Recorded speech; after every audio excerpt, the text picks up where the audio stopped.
오랫동안 전두엽이 이제 잠들어 있다가 뒤늦게 약을 먹고 그게 좀 깨어나기 시작하면은 분명히 더 좋아지시는 부분이 있지 않을까. 그렇게 생각할 수 신경과속성에 의해서. 있겠네요. 안녕하세요, 뇌부자들입니다. 안녕하세요. 네, 오늘은 그 ADHD 얘기를 할 거예요. 네, 네. 최근 많이 알려지고 많은 분들이 궁금해하시는 정신과 질환이죠. 특히 성인 ADHD. 그죠, 궁금증을 해소시켜 드려 보려고 음. 합니다. 그래서 저희가 한 분을 모셨는데요. 특별히 ADHD의 전문가라고 할 수 있죠. 신촌 세브란스 병원 소아정신과 교수님이셨던 오동훈 선생님을 여기 오늘 이 자리에 모셨습니다. 안녕하세요, 교수님. 안녕하십니까. 네, 저희 미천한 둘에게 가르침을 주기 위해서 오늘 오셨습니다. 알아웃기 방송하거나 완치라는 것이 있사옵니까? 완치. 제일 많이 드는 질문이에요. 완치라는 네. 게 있냐? 약물 치료 기간은 음. 얼마냐? 일단 다들 좀 어떻게 알고 계실까요? 저는 이것도 저도 되게 궁금했었는데 예전에 갔던 학회에서 이제 3년이라고 들었습니다. 근데 그게 정해진 게 아니라 사실 현재로서는 가설 수준이다. 근데 3년 정도 꾸준히 복용하면 이제 대뇌 전두엽의 그런 펑션이 달라진 게 기질적으로 확인이 되기 때문에 그런 연구 자료들이 있기 때문에 3년 복용하는 걸 권유드리는 게 대세다라는 설명을 작년에 들었던 기억이 있습니다. 아, 작년이구나. 저는 이제 재작년 학회에서 들었는데 네. 재작년 학회에서는 1년에서 1년 반 복용하면 그래서 기질적인 변화가 생긴다 라고 설명을 들어서 그렇게 환자분들께 설명을 드리고 있거든요. 올해 학회에서는 설마 6년?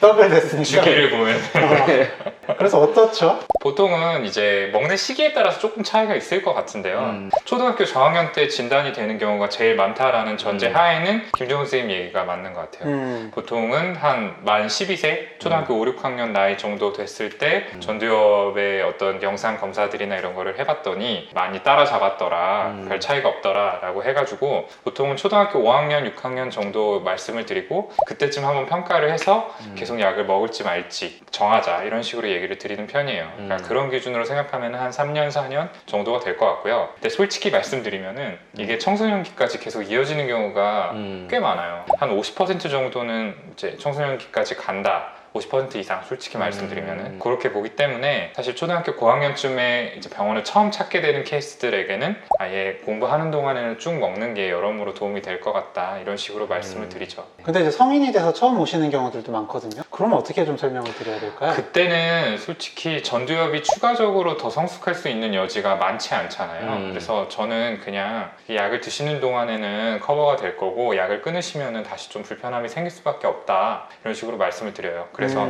이제 그런 것들이 좀 많이 필요한 기간, 뭐 시험 준비를 하시는 동안이라든지 업무적으로 집중력을 좀 많이 필요로 하는 경우 이런 때 좀 한시적으로 드시다가 또 필요가 없어지면은 끊고 하는 식으로 복용하는 게 좋다고 얘기를 드리죠. 저희가 준비했던 다음 질문하고 바로 이어지는 것 같아요. 그렇죠. 약 계속 먹어야 되나요? 주말에 이럴 때 쉬면 안 되나요? 그러니까 필요할 때만 먹으면 안 되나요? 라는 네. 그런 질문들인데요. 네. 우리가 이제 제일 많이 쓰는 이제 약이 메틸페니데이트라고 하는 약이잖아요. 콘서타, 페니드 이런 이름으로 팔리고 있는데 이 약을 드신다라는 전제 하에서는 그렇게 드셔도 괜찮아요. 좀 집중력이 필요한 날이다 하면 드시고 뭐 주말이나 방학이다 하면은 안 드시고 이렇게 하셔도 괜찮습니다. 기본적으로 이 약들은 진통제처럼 드시면은 그 즉시 효과를 내는 면이 크기 때문에 그날 드시면은 콘서타 같은 경우 10시간에서 12시간 정도 커버가 된다고 보죠. 예, 그 정도 기간 작용하고 약효가 끝나게 되는 그런 기전입니다. 보통 이렇게 설명을 하는데 이제 ADHD가 학습 집중력뿐만 아니라 생활 전반에 영향을 미치시는 분들 있잖아요. 네네. 안 먹으면 정말 일과가 너무 무너지고 대인관계에서도 충동적이거나 아니면 집중이 안 되는 것 때문에 문제가 생기고 이런 분들은 사실 저는 그냥 매일 드시라고 말씀을 드리곤 해요. 네, 저도 그렇게 하고요. 그리고 이제 주말에 그런 드롭 홀리데이, 그러니까 좀 쉬게 되면 그때 약간 금단? 그러니까 위드로울 때문인지 너무 졸린. 아마 이제 두 분이 보시는 케이스와 달리 저는 사실 메인이 소아환자들이다 보니까 이 ADHD에 한해서는 소아환자분들이 더 많거든요. 그렇다 보니까 그런 것 같은데 소아환자들은 아무래도 성장기에 있다 보니까 수면 문제라든지 뭐 식욕이 좀 떨어지거나 이런 경우들이 생기는데 이제 그럴 때를 좀 커버업하기 위해서 드롭 홀리데이를 갖죠. 그래서 방학 때나 아니면 주말이나 이럴 때는 그냥 안 드시고 그냥 넘어가시는 걸로 설명을 드립니다. 또 많이 듣는 질문입니다. 효과는 언제부터 나오나요? 계속 먹으면 더 좋아지는 게 있나요? 항울제는 계속 먹으면 더 좋아지는 게 있으니까. 저도 말한 것처럼 진통제처럼 보통 바로 나오는 것 같긴 한데 쭉 그대로란 분도 있고 더 좋아지는 것 같다라고 하시는 분도 있더라고요. 근데 우리 유튜브 채널에 이런 질문도 있었어요. 혹시 ADHD 약 콘서타 내성 생기나요? 안 생긴다는 사람도 있고 그 약에 익숙해져서 그런 거라고 하거나 내성이 생긴다는 사람도 있는데 뭐가 맞는 말인가요? 이렇게 질문을 해주셨습니다. 효과는 뭐 드시면은 직후에 바로 나온다라고 말씀을 드렸고요. 내성은 별로 그렇게 염두에 두고 있지 않아요. 지금은 크게 없다라고 알려져 있는데 다만 이제 소아청소년이 주로 많이 먹는 약이다 보니까 그런 경우는 생깁니다. 이제 아무래도 성장기에서 계속해서 체중이 늘어가다 보니까 이게 이제 체중 대비 얼마 약 용량이 좀 계속해서 올라가게 되는데 이걸 두고 약효가 예전만 못하다 뭐 조금 더 먹어야 된다 이런 것들을 내성이라고 좀 오해를 하실 수 있다고 생각을 해요. 그리고 이거 이제 필요할 때마다 드셔도 된다라고 했는데 이게 꾸준히 먹으면은 전두엽의 성숙을 좀 더 촉진한다라는 얘기들이 있거든요. 근데 두 분 잘 아시는 것처럼 한 청소년기까지는 계속해서 전두엽의 성숙이 이루어지는 시기이기 때문에 이 시기에 한해서는 좀 꾸준히 드시는 게 좋다라고 이야기를 해요. 근데 이제 성인까지 가게 되면은 뭐 초기 성인까지는 발달이 이루어진다고 보더라도 그 이후가 넘어가면은 사실 계속해서 뇌 발달이 뭐 조금씩은 일어나겠지만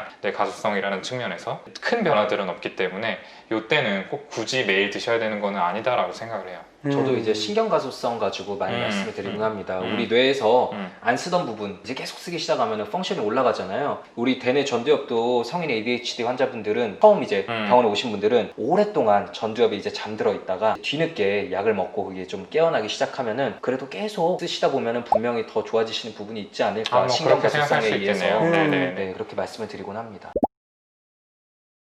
성적이 좋은 ADHD도 있나요? 네, 여기 실제 살아있는 사례가 그죠, 허경 선생님. 네, 그리고 실제로 진료실에서 저는 많이 뵙습니다. 제가 사실 공부는 잘하는데 네. 집중력이나 충동력에 너무 문제가 많다. 그렇죠. 그리고 저한테만 했는데 지용 형도 마찬가지예요. 네. 그리고 저의 입학 동기 중에 가장 친한 친구 중 한 명이 진짜 누가 보더라도 ADHD인데 차석 졸업을 했거든요. 저희 학번에서도 3등 졸업하지 않았나요? 그 친구가 어느 정도였냐면 그 한 가지 과목을 계속 못하니까 5분이나 10분 보고 다른 과목 보고 5분에서 10분 보고 다른 과목 보고 이렇게 공부를 했거든요.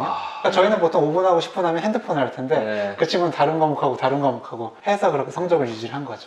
대단하네요. 네. 네. 근데 뭐 당연히 있을 수 있고요. 방금 얘기했던 것처럼. 근데 이제 인지 기능도 여러 가지 영역으로 나눠집니다. 지휘 집중력이 많이 작용하는 부분이 있고 그렇지 않은 부분이 있는데 그렇지 않은 부분에 인지 기능이 대단히 좋은 경우 이런 것들을 커버하고도 남는 결과가 나오죠. 이분들 같은 경우에는 나머지 부분들까지 좋았더라면 정말 어마어마한 좋은 결과를 낼 수 있었던 분들이라고 생각을 합니다. 그 친구도 1등 할 수 있었다. 네. 제 친구도 1등 할 수 있었다. 너도 할 수 있었다.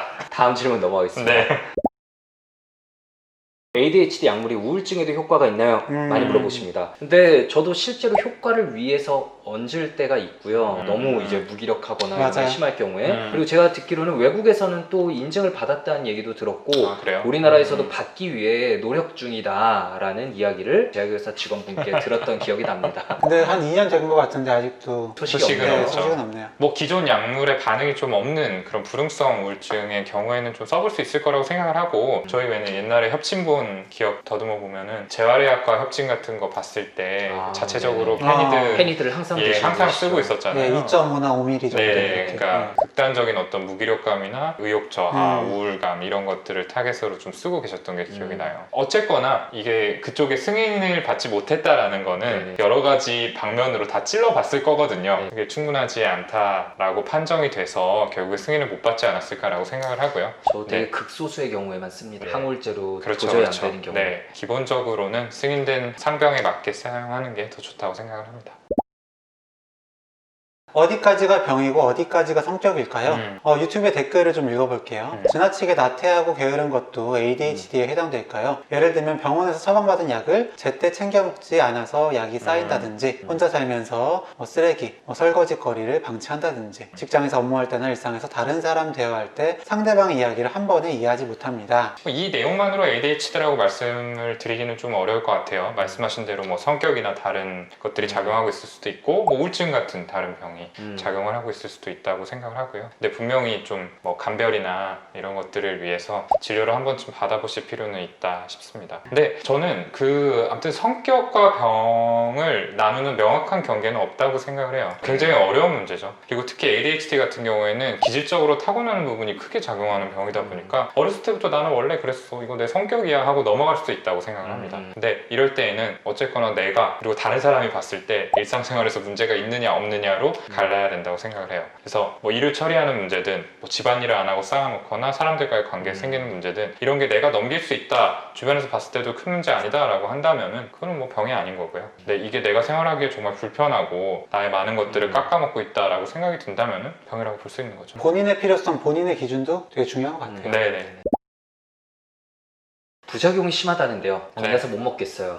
유튜브에 또 이런 댓글이 있어요. 저희 거에. ADHD로 콘서타 복용 중인데 중간중간 피크 타임이 와요. 심장 두근거림이 심해지고 흥분되고 몸이 떨리고 몸의 신경들도 예민해집니다. 제일 작은 용량이 18mg 복용 중인데도 약을 바꿔야 할까요? 두근거림, 뭐 흥분, 떨림 이런 것들이 좀 예민하신 분들한테는 나타날 수 있는 부작용인 것 같고요. 뭐 식욕저하나 불면 같은 것들은 부작용으로 나타날 수 있습니다. 그리고 말씀하신 대로 콘서타는 제일 작은 용량이기 때문에 이게 더 내려갈 수가 없어서 아마 다른 제형으로 바꿔서 사용해 볼 수는 있을 것 같은데 다른 제형 같은 경우에는 조금 더 작용 시간이 짧으면서 피크 타임이 빨리 와요. 좀 더 급격하게 이렇게 약의 농도가 치고 올라가는 면이 있어서 이런 부작용은 계속해서 생길 수도 있다라고 봅니다. 오히려 더 심할 수도 있겠죠. 네, 그럴 수도 있어요. 네. 또 불안할 때는 이런 메틸페니데이트 계열보다는 또 스트라테라를 맞아요. 사용하는 네, 경우가 네, 있어요. 네. 그래서 말씀하신 대로 이런 약들로 좀 변경을 해보시는 게 더 좋을 거다 싶고요. 근데 이 부분에서 말씀드리고 싶은 게 모든 약이 부작용이 있을 수가 있잖아요. 근데 유독 정신과 약에 좀 가혹한 시선들을 보내는 경우가 많이 있는 것 같습니다. 좀 날이 서 계시는 분들도 많이 계시고요. 당연히 부작용은 조절이 되어야 될 부분이지만 이 부작용이 감수할 만하고 약을 통해서 얻을 수 있는 이점이 크다면은 당연히 드시는 게 맞다고 생각해요. 부작용이 나왔으니까 먹지 말아야 돼,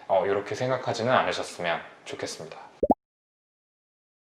네, 마지막으로 한마디씩. 뭐 저는 그냥 제 궁금증들이 좀 해소됐고 그리고 좀 진료실에서 실제로 말씀을 드릴 때도 좀 더 자신감 있게 이야기를 드릴 수 있을 것 같아서 저한테 되게 도움되는 시간이었습니다. 네, 저를 믿으시는 거죠? 학회에서 질문하는 것 같았어요. 네. 저는 이제 ADHD에 대해서 네. 어쨌든 가장 많이 오해하시는 게 이제 성인 ADHD라고 하니까 성인이 돼서 새로 생긴 병인 줄 알고 오시는 분들이 되게 많으세요. 근데 ADHD는 분명히 타고나는 질환이고 맞아요. 어릴 때 발생하는 병이고요. 어릴 때 있던 집중력 문제가 아직까지 해결되지 않고 오는 경우에 성인 ADHD를 진단하는 거고요. 성인이 되어서 이런 집중력 문제가 발생한 경우엔 보통 우울증이거나 번아웃이거나 뭐 불안장애 이런 게 동반되어 있는 경우가 있으니까 꼭 진료를 받아보시면 좋을 것 같습니다. 저는 약물 치료에 대해서 한 번 더 말씀을 드리고 싶은데요. 이 ADHD만큼은 정말 약물 치료가 제일 좋은 치료법이에요. 다른 접근법들 여러 가지가 시도되었지만 약물 치료만큼의 효과를 거두지 못했거든요. 그러니까 약을 드시는데 너무 주저하지 않으셨으면 좋겠고요. 의사들이 부작용이나 이런 것들에 대해서 굉장히 많이 신경을 쓰고 있으니까 너무 큰 염려는 접어두시고 병원을 찾아주시면 저희가 적절한 도움 드릴 수 있도록 노력을 하겠습니다. ADHD Q&A 시간을 가져봤는데요. 네, 궁금증들이 조금 해소되셨으면 좋겠습니다. 저희는 다음 시간에 더 유익하고 흥미롭고 재미있는 컨텐츠로 찾아뵙도록 하겠습니다. 감사합니다. 감사합니다. 오늘 영상 조금이라도 재밌고 유익하셨다면 구독, 네, 좋아요. 댓글 쓰기, 알림 설정까지 네, 꼭 부탁드립니다. 감사합니다. 감사합니다.